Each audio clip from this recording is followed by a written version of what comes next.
siapa yang hari ini nggak hadir ya? Nggak ada Bu, ada sama. Alhamdulillah kalau begitu. Baik, sebelum memulai pelajaran, alangkah baiknya kita berdoa dulu supaya ilmu yang nanti kita pelajari dapat bermanfaat. Kira-kira ada yang berani nggak ya buat memimpin doa di kelas? Ya, coba Nisa silakan pimpin doanya. Oke teman-teman, sebelum mulai pembelajaran, alangkah baiknya kita membaca doa. Doa dimulai, doa selesai. Alhamdulillah. Terima kasih Nisa sudah berani untuk memimpin doa di kelas hari ini. Baiklah, materi yang akan Ibu bawa hari ini akan dibahas hari ini mengenai tokoh cerita. Kira-kira anak-anak ada yang sering baca cerita nggak di rumah? Kalau suka Bu ada. Ada, kira-kira apa sih cerita yang dibaca? Si kancil Bu. Si kancil.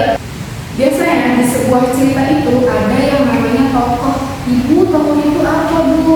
Tokoh itu adalah individu atau pelaku yang diciptakan oleh si pengarang.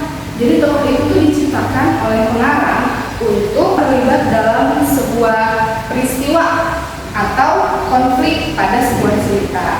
Tokoh ini biasanya berupa manusia, hewan, ataupun juga benda yang diberi sifat oleh pengarang. Jadi tokoh cerita ini merupakan unsur yang sangat penting dari sebuah karya sastra seperti novel, cerpen, ataupun juga drama. Nah, tokoh ini membantu pengarang untuk menyampaikan tema dan juga membangun emosi bagi si pembaca melalui watak ataupun juga interaksi.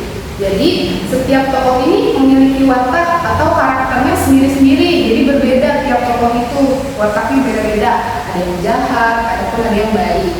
Di materi ini, Ibu akan menjelaskan 3 jenis tokoh yang ada dalam cerita. Dalam sebuah cerita terdapat 3 jenis tokoh. Jenis tokohnya apa aja Bu? Yang pertama, ada tokoh antagonis. Tokoh antagonis ini apa? Tokoh antagonis itu tokoh yang biasanya jahat. Lalu yang kedua ada tokoh protagonis. Protagonis ini sifatnya baik, terbalik nih daripada antagonis. Kan kalau antagonis itu tadi jahat, sedangkan protagonis dia sifatnya baik. Dan yang ketiga, tokoh tritagonis.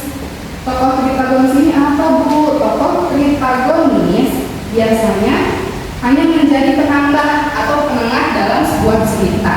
Kira-kira ada yang bisa menyebutkan nggak sifat dari tokoh protagonis? Tadi kan Ibu bilang tokoh protagonis itu sifatnya baik.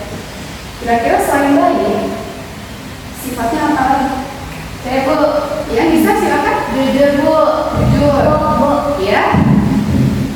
Rendah hati Bu. Rendah hati. Kira-kira ada yang mau menambahkan lagi selain itu? Sudah Bu. Sudah, baik. Pintar sekali ya. Jadi tokoh protagonis ini sifatnya baik, rendah hati, dan juga jujur.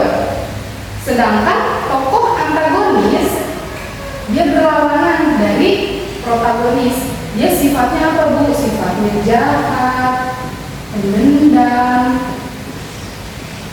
dan juga sering iri. Jadi sifat dari antagonis ini bertentangan sekali dengan protagonis yang notabene baik. Lalu yang terakhir, sifat tritagonis. Tritagonis ini hanya menjadi penengah dari si cerita atau dia tuh cuma menjadi pembantu dari jalannya cerita.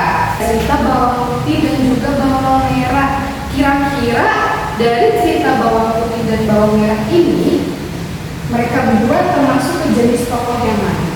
Ada yang bisa jawab? Bu. Ya silakan. Kalau bawang putih yang protagonis. Protagonis. Kalau protagonis itu apa? Baik Bu. Baik. Kalau ada yang bisa menjawab lagi? Halo Bu. Ya silakan. Bawang merah. Bawang merah. Dia sifatnya apa kalau bawang merah? Antagonis Bu. Antagonis. Antagonis itu Jahat. Ya.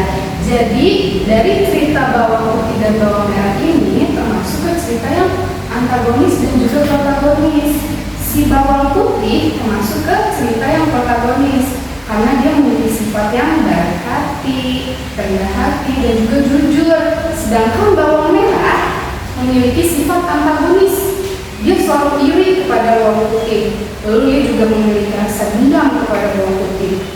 Ya mungkin itu saja yang akan Ibu bahas hari ini. Kira-kira ada yang ingin bertanya mengenai materi yang dijelaskan? Enggak, Bu. Tidak ada? Baiklah, semoga materi yang dijelaskan hari ini bisa menambah wawasan anak-anak sekalian ya. Baiklah, sebelum kita mengakhiri kelas pada siang hari ini, alangkah baiknya kita berdoa kembali. Ada yang mau mungkin lagi? Ya silakan nanti. Ya teman-teman, sebelum kita akhiri pelajaran hari ini, kita berdoa sebelum pulang. Berdoa dimulai. Berdoa selesai. Ya, alhamdulillah, terima kasih anak-anak